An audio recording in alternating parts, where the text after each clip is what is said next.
They say exorcisms are meant to free the soul. But what if the demon doesn't want to leave? Tonight, you'll meet Father Gabriel, a priest who faces entities that beg to stay, and they want him too. Are you ready to step into the darkness? Watch carefully, because once you hear their whispers, you won't be able to look away.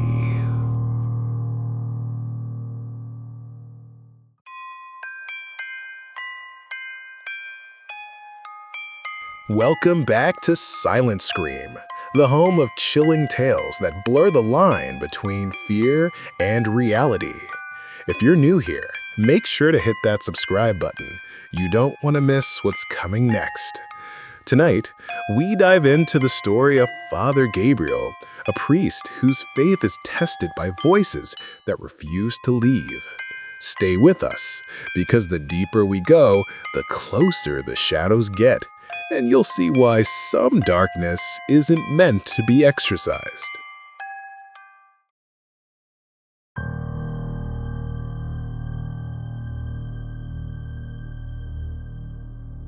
Father Gabriel had never heard demons beg. Not like this. The first time it happened, he thought it was a trick of the mind, whispers curling around the edges of his sanity, urgent and pleading. The girl in the corner of the dimly lit room screamed, but between her gasps the voice came, "Don't take me. I've grown used to her." He froze. The ritual paused in his trembling hands. His cross wavered in the flickering candlelight as the demon inside her spoke again, not through words, but a cold, intimate resonance, as if it were alive. "I am part of her. Let me stay." That night, Gabriel left the house shaken, but he returned the next day, and the next. Each exorcism, the voices grew bolder, more insistent, their pleas entwined with laughter and malice. They didn't want freedom. They wanted life. They wanted him. By the third week, he began to wonder if he was the one being possessed, because the voices weren't just begging anymore. They were waiting, watching, learning.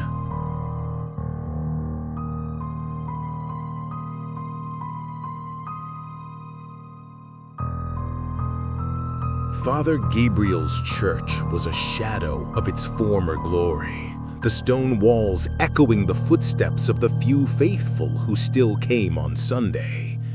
Nights, however, were different. The darkness seemed to pulse, alive with a presence that wasn't entirely human. He had started taking cases of possession out of duty, faith, and perhaps a masochistic curiosity. But now, he felt something darker, a creeping dread that these entities were aware of him, anticipating his every move.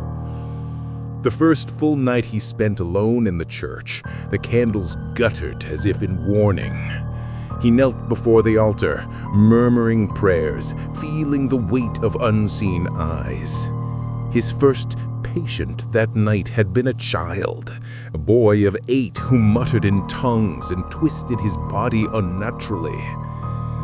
Gabriel had placed the cross on his chest and spoken the words that were supposed to banish darkness. The child had screamed, the voice inside rattling like chains, and then silence. But in the quiet, the demon had spoken. "We are not leaving. You can't make us." Gabriel thought he imagined it. He left the house, heart hammering, but the voice followed him home, whispering in mirrors, in the corners of dark rooms, in the very beat of his heart. Days passed. Families sought him out in desperation, yet every exorcism was the same. The possessed would convulse, the candles flickered, the air thickened, and then, just when the ritual should end, the demon would plead. Not a scream, not a curse, but a plea, a chilling, intimate plea. I like it here.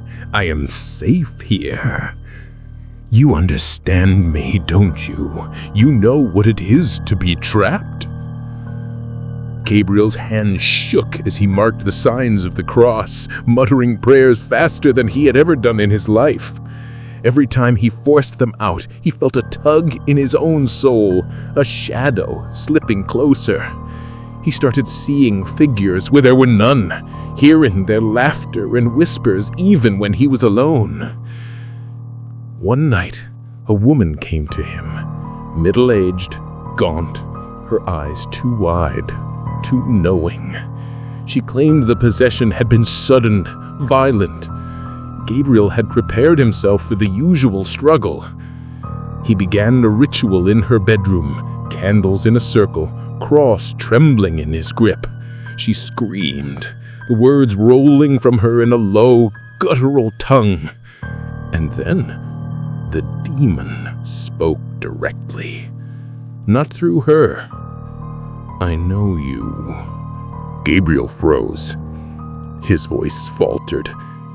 "I do not know you," he said, though a cold shiver ran down his spine. "You do. I have watched. You are lonely.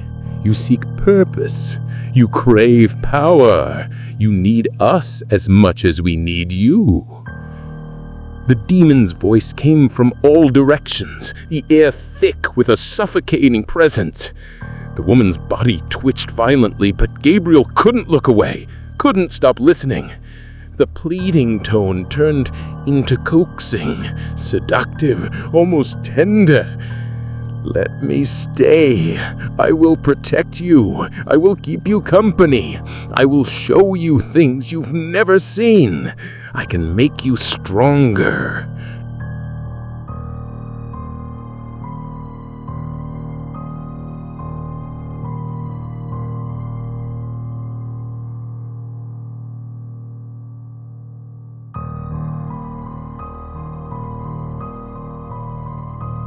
Gabriel's hand faltered, and for the first time in his life, he hesitated. He felt the pull, the dangerous allure of their promise. The room seemed to breathe, shadows stretching, curling around him like fingers. He finished the exorcism mechanically, his mind racing, his heart pounding in his ears. She slumped to the floor, exhausted, weeping. The room silent, except for his own ragged breathing. But the voice lingered. It followed him to his bed that night, whispering in his ears. It called him by name, spoke of his failures, his isolation, his desire for meaning. It promised power and understanding, life beyond the mortal limits. Gabriel began seeing things, visions of people long dead, faces twisted in agony and ecstasy, shadowed figures walking in alleys he had never known, streets of fire, cities crumbling. The demons didn't leave. They watched, guiding, tempting. Weeks turned into months. Gabriel continued his exorcisms, but the line between his victims and himself blurred. He could feel their presence in his mind, their whispers feeding into his thoughts, shaping his dreams, filling him with both dread and fascination. One night, he received a call from a desperate man whose daughter had begun speaking in an unknown language. He arrived to find the room dark, the air heavy. The girl sat silently, her eyes blackened, her voice gone. Gabriel began the ritual, candles casting trembling shadows on the walls. "You know me," a voice breathed through the room, though no one moved. Gabriel stiffened, recognizing the tone immediately. The familiar coaxing, the intimate knowledge. He pressed the cross to his lips, speaking prayers aloud, heart hammering.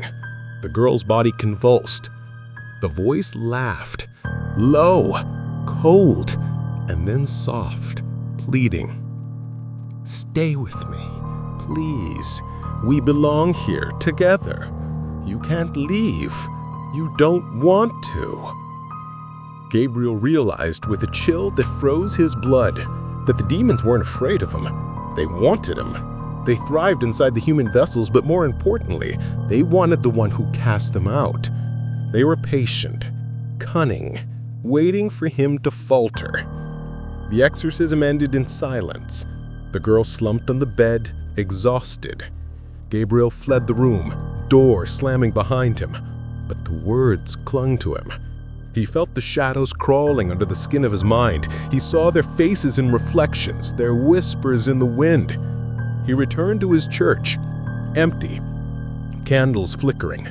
Kneeling in prayer, he asked for guidance, for protection. Yet even there, in the sacred space, he felt the brush of invisible fingers, the cold brush of eyes on his neck. They were there, patient, whispering, "You are ours as much as they are. Come, Father, stay with us. We will show you everything." Gabriel's faith wavered. The world seemed to shift, the shadows closer, heavier. He had always believed he was the master in the ritual, the one commanding the darkness. Now he wondered if the entire time he had been the one possessed, not by a demon of flesh, but by the one inside him, awakening, growing, calling. He never slept again.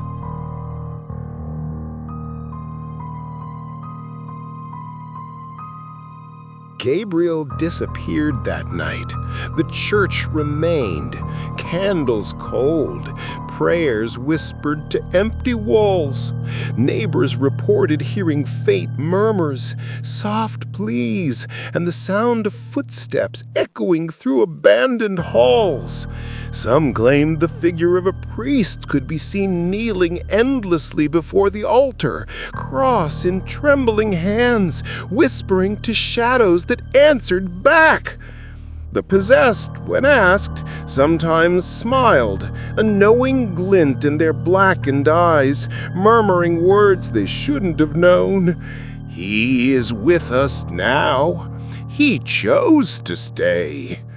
And in the dead of night, in every flickering shadow, in the trembling candlelight, a voice lingered, half human, half dark, patient and insistent.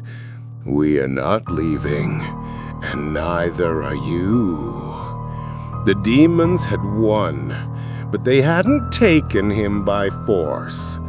Gabriel had let them in, and now there was no going back.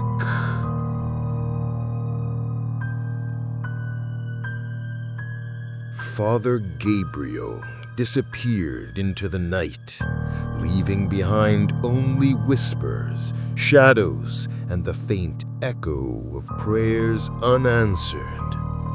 Those who survived speak of a priest consumed by the very entities he once cast out, a chilling reminder that some doors once opened can never be closed. And sometimes the darkness doesn't flee, it waits. If you felt that chill, make sure to hit the like button. It helps more than you know. Comment below, would you face a demon that asks to stay? And don't forget to subscribe and ring the bell for more stories that will haunt your nights. Until next time, keep your lights on, because you never know what might be waiting in the shadows.